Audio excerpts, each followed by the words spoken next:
Hi everyone, welcome back to my channel. Today I'm sharing 3 more meals that I recently made and really liked. Again, as usual, they are super quick and simple to make. 2 of the dishes actually use almost same ingredients, just different ways to cook. So hopefully that'll give you some ideas of how to use, leftovers and still make good food. First up, making teriyaki chicken breast. That's definitely one of my staples to make for dinner.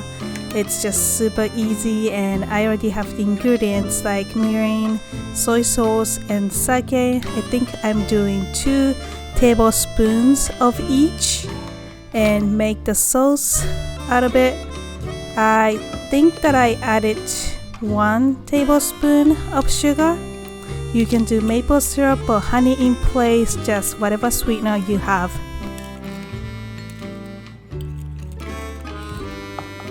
Okay, so I wanted to show you one way of using okras. So I know in the United States, a lot of people fry okras. I think it's one of the southern food items.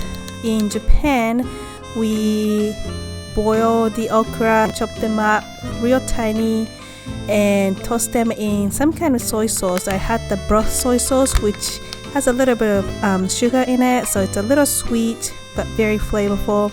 And I just sprinkle some ground sesame to make a little side dish. You see me doing this all the time, but always coat the chicken or whatever meat you're cooking with cornstarch. That's how you keep the meat nice and juicy and tender when you fry them. Lots of oil in a pan and you fry them for about 5 minutes each side until they're nice and golden brown.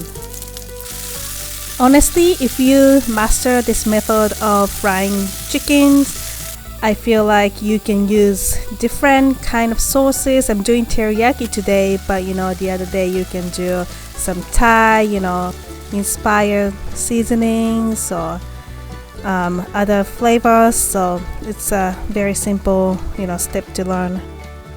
Once you add the sauce, let them bubble up and kind of wait for the sauce to thicken up. And now I'm just plating everything that I made. I'm doing the okra side dish that I made, some rice, chicken, and cherry tomatoes. I probably should have used a smaller plate because I think everything seems a little scarce there, but overall it looks colorful. I think I did a pretty good job.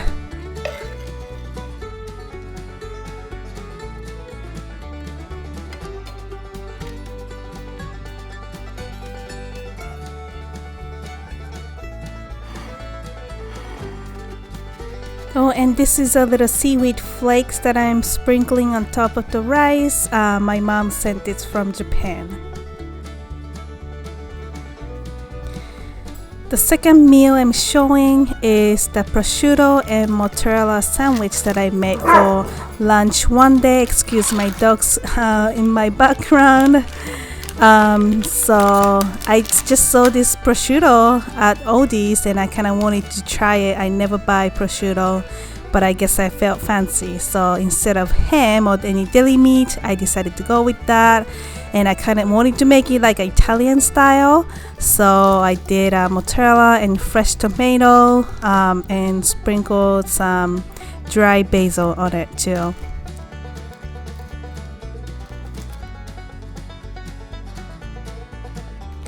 Little disclaimer here, so I am pregnant at the moment and I know I'm not supposed to eat like raw meat or undercooked meat, eggs and stuff.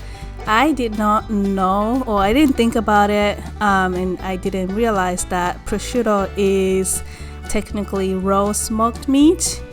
By the time I was making this sandwich and the next dish, I didn't know.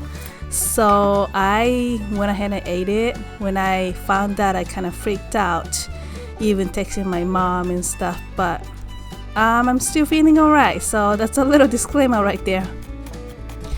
The final meal today is this cold Italian pasta that I made using leftover tomatoes, prosciuttos, and mozzarella from the other day.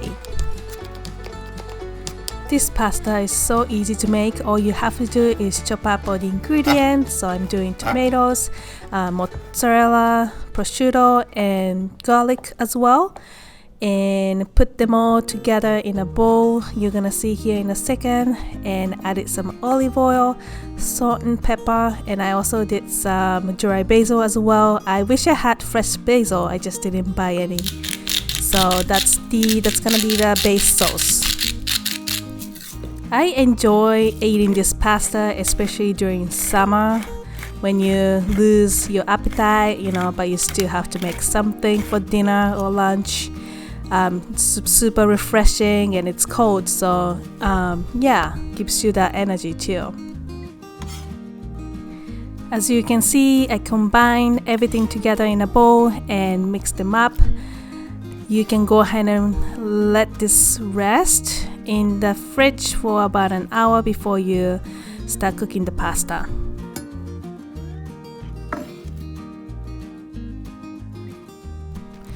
And you don't need too much salt since prosciutto is quite salty already.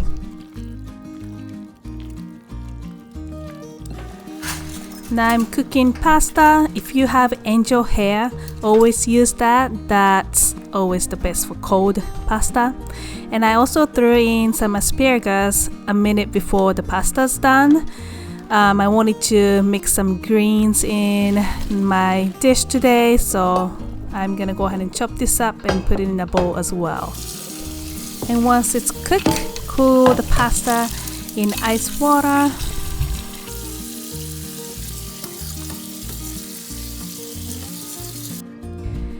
And add the asparagus and pasta in that sauce bowl and mix well. You can add a little more olive oil if you find that it's not too saucy, but I think what I made here was good enough.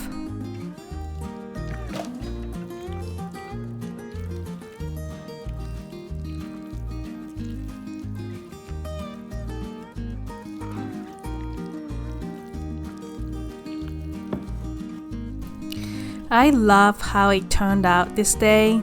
It's got all the different colors, red, greens, and some white, and a little pink from the prosciutto too. It looks very appetizing and refreshing, and I definitely did enjoy this pasta until I realized that prosciutto is raw.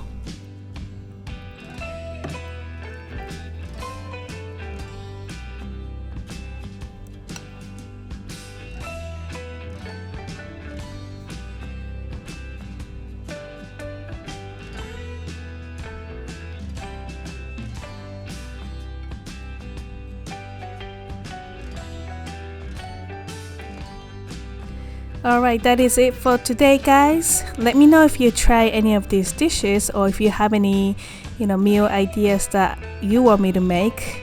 But thanks so much for watching, and I will see you again soon.